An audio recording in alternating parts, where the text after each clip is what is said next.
Welcome back. This is 100 Days of Making Comics, where you work on your comic book for a minimum of 30 minutes a day for 100 days straight. Document whatever you do, upload it to YouTube in order to stay accountable. And I'm going to show you what I did today.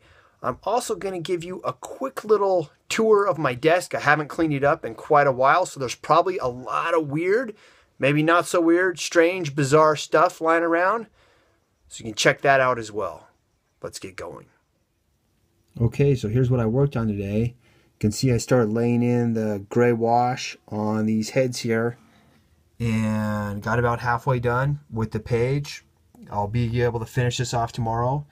And this is an exercise I'm doing in order to improve my skill so I can execute a better cover for my comic book, The World's Deadliest.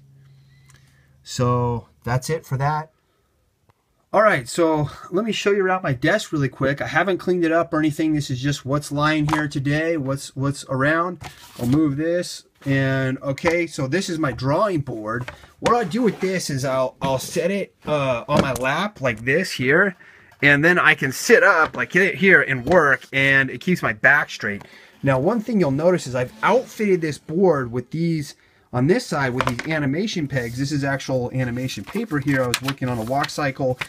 I'm submitting my portfolio soon to an animation project, and so that's why I was working on that here a little bit. Sometimes it gets stuck, so you can see right here is the pegs. I just glued them onto the board, and then you can flip it around to this side, and this is the side I'll do most of my inking and stuff on, because I can take the paper and I'll just put it on here and just tape it down so that it doesn't wrinkle, it stays stretched, and then I'll work like that. Over here, there's a bunch of stuff. I'll just point out a few things. So you'll probably notice is this large doll right here. I actually got this from my jiu-jitsu coach, gave it to me, Chris Howder, and this thing is great because you can see right here his pants, the drapery. You can see how the folds go, how it pulls on the knee. You can look here at the shoulder. You can move the arm, and you can look at the drapery there. Also, what you can do is you can take this guy. I can hold him up to the light here like this, and I can study.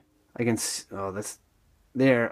how the shadows cast off his face, cast off the side of his head, cast onto his arm, etc. So it's a great tool to look at when you need a reference or a reference source when you're drawing. Also, I have this car here. I had to draw a car the other day. This is a Hot Wheels Chevy. Pulled it out of my kids' box of cars, and I use this as a reference as well when I need to draw a car. Just use that. Over here we've got Hoth Luke. Hoth Luke is in the house.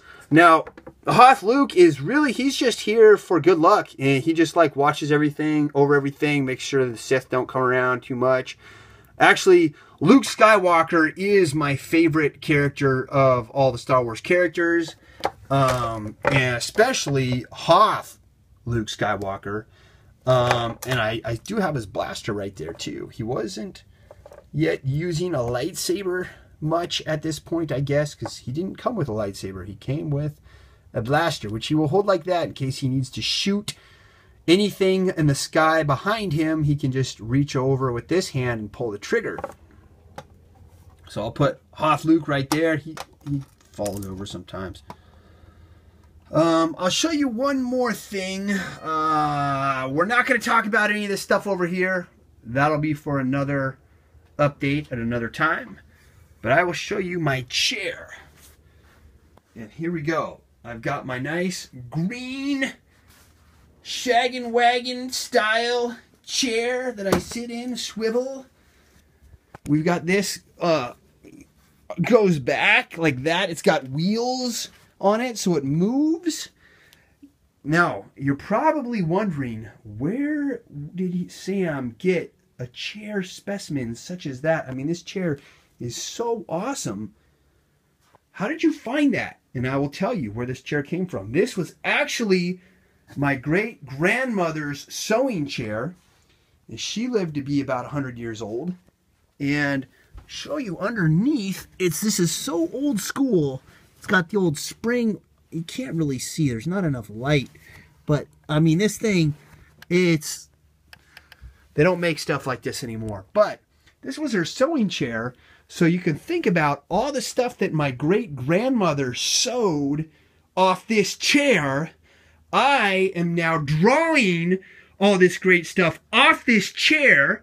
So the generations have continued onward from great-grandmother, it wasn't my grandmother's, it was my great-grandmother, to great-grandson.